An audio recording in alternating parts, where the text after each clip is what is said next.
이건 알지?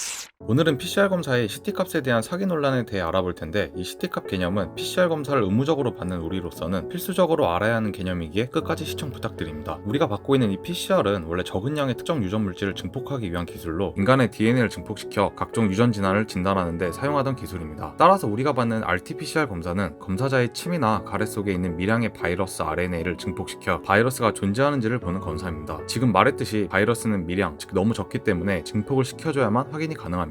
따라서 코로나 양성이라고 판단할 만큼의 바이러스 RNA가 생길 때까지 증폭이 필요한데, 여기서 CT값은 쉽게 말해 코로나 양성인지를 확인할 때의 증폭 횟수이며 숫자 1당 2배임을 뜻합니다. 예시로 A란 사람이 확정 판정을 받기까지의 CT값이 9이고 B란 사람이 10이라면 A는 증폭을 한 번 덜해도 B와 최종적으로 같은 양의 바이러스를 갖게 된다는 뜻이니 애초에 A가 B보다 2배 더 많은 바이러스를 가지고 있다는 뜻이 됩니다. 정리해보자면 CT값이 높아질수록 적은 양의 코로나 바이러스로도 확진 판정이 나게 될 확률이 높다는 뜻이죠. 그러다 보니 이 CT값은 논란이 될 수밖에 없습니다. 코로나 확진 판정을 결정하는 기준의 바이러스 양은 정해져 있을 테니 코로나 양성임을 판단하는 CT값 기준을 너무 낮게 적용한다면 얼마 증폭시켜보지도 않고 바이러스가 적네? 라면서 코로나 음성 이럴 수도 있고, CT값 기준이 너무 높다면 그냥 일상적으로 검출되는 바이러스 양으로도 엄청 증폭시켜서 코로나 양성 이럴 수도 있는 겁니다. 우리는 이처럼 중요한 CT값 기준을 CDC의 글에서 볼 수 있는데, CDC는 CT값이 28 이하인 표본만 제출하도록 게재함으로써 누구나 28을 초과한 CT값은 정확도 측면에서 의문이 들 수밖에 없도록 하였습니다. 여기서 모든 국가가 CT값으로 28 미만의 숫자를 사용했다면 논란이 되지 않았을 것입니다. 그러나 많은 국가들이 30이 넘는 CT값을 사용하면서 백신 접종자는 28의 CT값을 적용하고 미접종자는 그 이상의 수치를 적용하여 미접종자들은 양성 판정을 받도록 조작하고 있다는 등의 의혹 주장이 계속 생겨나고 있습니다. 이 부분을 팩트체크하고자 대한진단검사의학회 Q&A를 보니 양성 음성을 결정하는 컷오프 CT값 기준을 33.5라고 게재하였으며, 아이러니하게도 8개월 뒤 글에는 CT값이 30 이상이라면 위양성 가능성을 배제하기 어렵다고 게재하였습니다. 추가로 우리나라 진단키트의 CT값도 검사해보니 대부분 30을 초과하여 의문이 가시지 않아 이 CT값에 대해 더 정확히 알고자 20년 4월 27일 논문 속 도표를 확인해본 결과, 코로나 확진자가 정확한 진단을 받을 확률은 CT값이 28 이후에서는 정확도가 50% 미만으로 떨어지며 34 이후에는 진단 정확도가 거의 0에 수렴함을 알 수 있었습니다. 물론 코로나에 적용하는 PCR 검사이기에 기준값들이 타 검사와 다르게 적용될 수 있다는 점은 이해하지만, 우리가 검색할 수 있는 자료가 명확한 판정 기준이 없이 이토록 의심을 할 수밖에 없는 수치의 내용들이 게재된다면 우리는 과연 정부를 믿고 PCR 검사를 받을 수 있을까요? 우리는 진지하게 생각해 봐야 할 때입니다.